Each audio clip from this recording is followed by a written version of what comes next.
सबसे पहले बात करेंगे इलेक्टोरल बॉन्ड की और उसके डेटा की।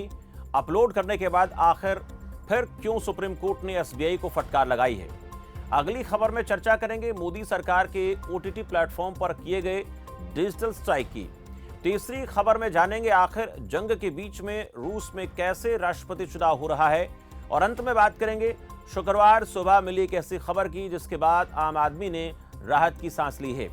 लेकिन सबसे पहले चर्चा करेंगे एसबीआई को फिर सुप्रीम कोर्ट की तरफ से फटकार लगी है। आखिर ये फटकार क्यों लगी है, इसके पीछे वजह क्या है, ये तमाम जानकारी पूरे विश्लेषण के साथ। सुप्रीम कोर्ट की सख्ती के बाद चुनाव आयोग ने 14 मार्च गुरुवार को इलेक्टोरल बॉन्ड का 5 साल का डेटा अपनी वेबसाइट पर जारी कर दिया। भारतीय स्टेट बैंक की ओर से दी गई डिटेल पर चुनाव आयोग ने इलेक्टोरल बॉन्ड डोनर्स की लिस्ट जारी कर दी है। लेकिन बावजूद इसके सुप्रीम कोर्ट ने शुक्रवार सुबह एसबीआई को नोटिस जारी किया है।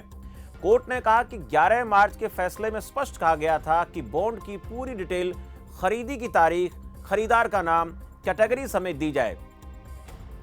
लेकिन एसबीआई ने यूनिक अल्फा न्यूमेरिक नंबर्स का खुलासा नहीं किया। बता दें कि chief justice D Y Chandrachud, justice Sanjiv Khanna, justice B R Gavai, justice J B Pardiwala और जस्टिस मनोज मिश्रा चुनाव आयोग की याचिका पर सुनवाई कर रहे थे। बेंच ने कहा एसबीआई 18 मार्च तक नंबर की जानकारी नहीं दिए जाने का जवाब दे। इसके अलावा कोर्ट ने रजिस्ट्रार जनरल को निर्देश दिया है कि चुनाव आयोग से मिले डेटा को 16 मार्च शाम 5 बजे तक स्कैन और डिजिटलाइज किया जाए। ये प्रक्रिया पूरी होने के बाद ओरिजिनल कॉपी आयोग को लौटा दी जाए। स्कैन और डिजिटल फाइलों की एक कॉपी कोर्ट में रखी जाए और फिर इस डेटा को चुनाव आयोग की वेबसाइट पर 17 मार्च तक अपलोड किया जाए। इलेक्टोरल बॉन्ड की जानकारी देने से जुड़े केस में एसबीआई को याचिका पर 11 मार्च को सुनवाई हुई थी। कोर्ट ने एसबीआई से 12 मार्च तक डिटेल देने और चुनाव आयोग को 15 मार्च तक वेबसाइट पर इसे पब्लिश करना था। इसके साथ ही 30 जून तक का समय देने की एसबीआई की याचिका कोर्ट ने खारिज कर दी थी। चुनाव आयोग ने गुरुवार 14 मार्च को इलेक्टोरल बॉन्ड का डेटा अपनी वेबसाइट पर जारी किया। इसके मुताबिक बीजेपी सबसे ज्यादा चंदा लेने वाली पार्टी है। 12 अप्रैल 2019 से 11 जनवरी 2024 तक पार्टी को सबसे ज्यादा 6060 करोड़ रुपए मिले, जबकि मुख्य विपक्षी पार्टी कांग्रेस को 1421 करोड़ रुपए का दान मिला। बड़ी बात यह कि इलेक्टोरल बॉन्ड भुनाकर दान लेने वाली पार्टियों में तृणमूल कांग्रेस ने कांग्रेस को पीछे छोड़ दिया। चुनावी बॉन्ड के जरिए चंदा लेने वाले दलों में ममता बनर्जी की पार्टी टीएमसी 1609 करोड़ रुपए के साथ दूसरे पायदान पर है और कांग्रेस तीसरे नंबर पर है। हालांकि किस कंपनी ने किस पार्टी को कितना चंदा दिया, इसका लिस्ट में जिक्र नहीं किया गया है। चुनाव आयोग ने वेबसाइट पर 763 पेज की 2 लिस्ट अपलोड की हैं। एक लिस्ट में बॉन्ड खरीदने वालों की जानकारी है।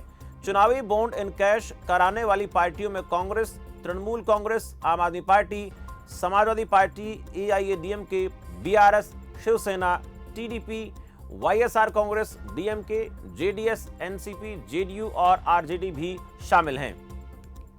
आखिर क्या होती है यूनिक आईडी, जिसको लेकर सुप्रीम कोर्ट ने एक बार फिर एसबीआई को फटकार लगाई है।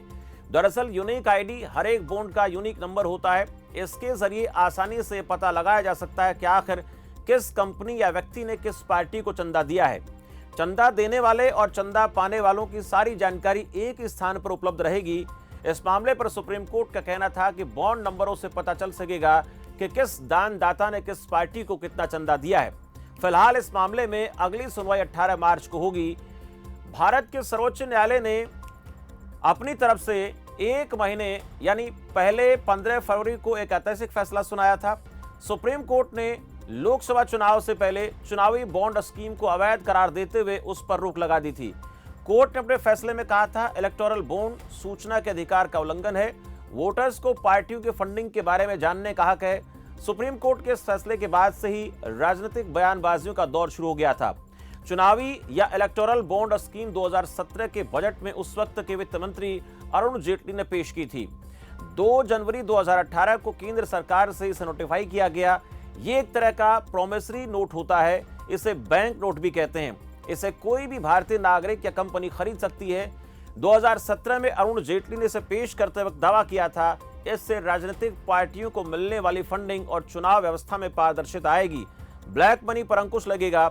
वहीं विरोध करने वालों का कहना था कि इलेक्टोरल बॉन्ड खरीदने वाले की पहचान जाहिर नहीं की जाती है, इससे यह चुनाव में काले धन के इस्तेमाल का जरिया बन सकता है।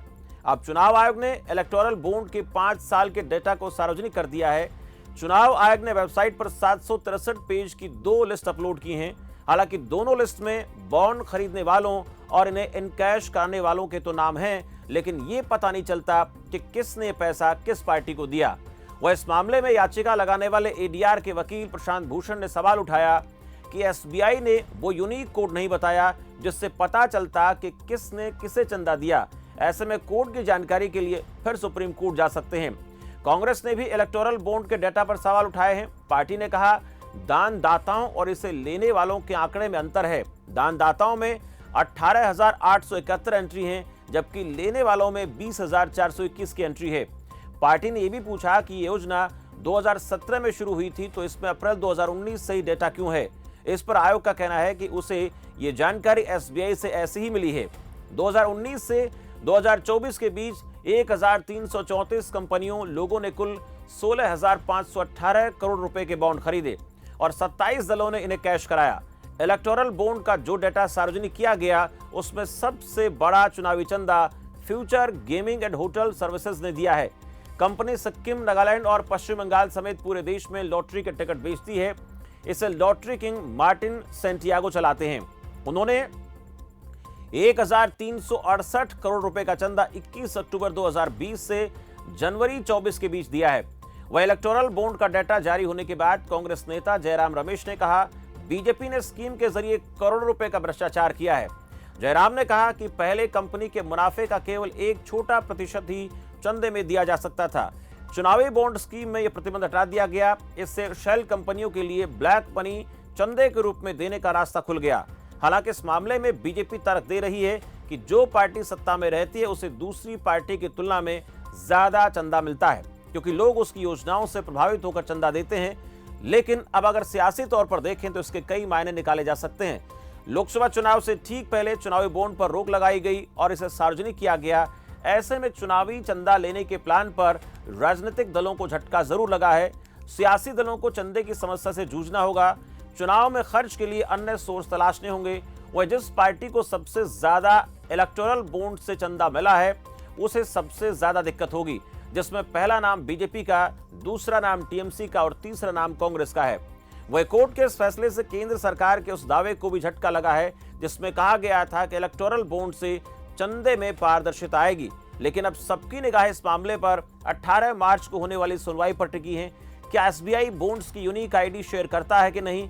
अगर state bank of India unique ID की जानकारी चुनाव आयोग से साझा करता है तो चुनाव आयोग इसे अपनी ऑफिशियल वेबसाइट पर साझा करेगा और ऐसे में बड़ा सियासी हंगामा खड़ा हो सकता है, क्योंकि अगर किसी पार्टी ने इस चंदे में कोई खेला किया है तो वो भी सबके सामने होगा। इसके साथ ही ये भी साफ होगा कि किस कॉरपोरेट घराने ने किस पार्टी को कितना चंदा दिया है। लेकिन इसके लिए 18 तारीख तक इंतजार करना होगा और देखेंगे उस दिन क्या होता है। तो अपने आप में ये बड़ा सियासी माहौल पैदा कर सकता है, बड़ा सियासी हंगामा देश में खड़ा हो सकता है अगर यहाँ पर कोई गड़बड़ी पाई जाती है तो। अब आगे बढ़ेंगे।